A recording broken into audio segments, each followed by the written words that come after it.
Hai teman-teman semua, selamat datang di channel Duta Vlog. Nah, kali ini kita akan membahas tentang kasus Isabella Guzman yang tega membunuh ibu kandungnya dengan 151 tikaman. Namun sebelum lanjut ke videonya, subscribe dulu channel ini ya teman-teman. Terima kasih. Nama Isabella Guzman kembali menjadi viral dan sorotan netizen. Terlebih, publik menyoroti kisah Isabella yang keji lantaran membunuh ibu kandungnya sendiri. Lalu, seperti apa kejadiannya? Maka dari itu, teman-teman Duta harapkan untuk menonton video ini sampai habis agar tidak terjadi kesalahan informasi. Nah, kita lanjut. Perempuan bernama lengkap Isabella Yeonmi Guzman ini membunuh ibu kandungnya Yeonmi Ho dengan cara yang mengerikan.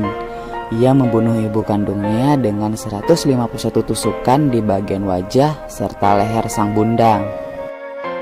Kejadian itu terjadi pada tanggal 28 Agustus 2013 yang lalu. Guzman membunuh ibunya saat usianya baru menginjak 19 tahun. Saat itu sekitar pukul 21.30 waktu setempat, sang ibu baru kembali ke rumah setelah pulang bekerja. Perempuan berusia 47 tahun itu pun langsung menuju kamar mandi. Namun tak berselang lama, Rian Hoi, suami Yoon Min Hoi, mendengar suara pukulan dan teriakan dari sang istri. Rian yang langsung bergegas ke atas pun mendapati Isabella Guzman menghalangi akses masuk ke pintu kamar mandi. Rian yang melihat ada darah mengalir dari balik pintu kamar mandi langsung menghubungi polisi. Selang 2 jam polisi datang dan menemukan kondisi Yeonmi Hoi yang berlumuran darah usai dipukul dengan tongkat baseball. Polisi juga menemukan wajah Yeonmi Hoi dengan luka robek yang cukup banyak. Yeonmi Hoi pun dinyatakan meninggal sekitar pukul 22.38 waktu setempat.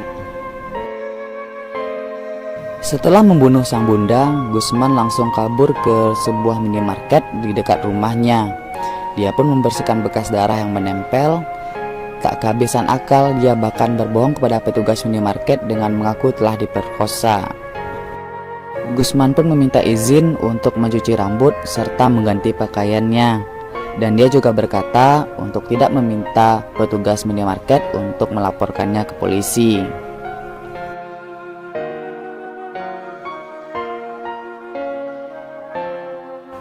Meski begitu, pihak kepolisian akhirnya berhasil menangkap Isabella Guzman yang telah menjadi buronan.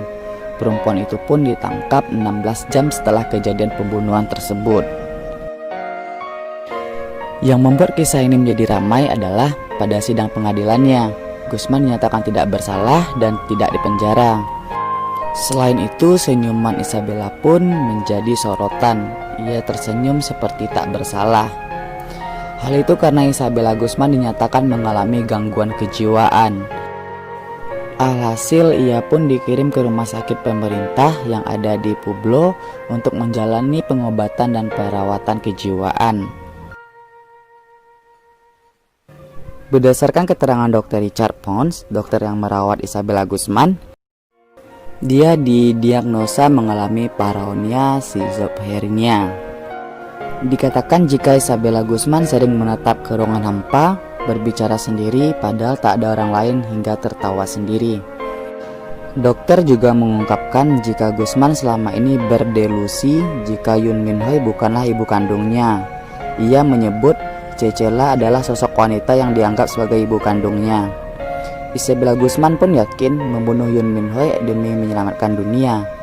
Atas kejadian ini, Isabella Guzman memiliki kemungkinan untuk berada di rumah sakit jiwa selama sisa hidupnya.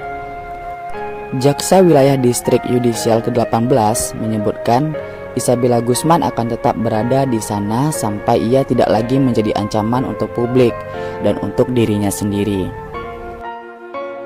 Nah, begitulah kronologi kasus Isabella Guzman yang tega membunuh ibu kandungnya dengan 151 tikaman. Semoga kita semua bisa mengambil pelajaran dari kisah ini. Terima kasih.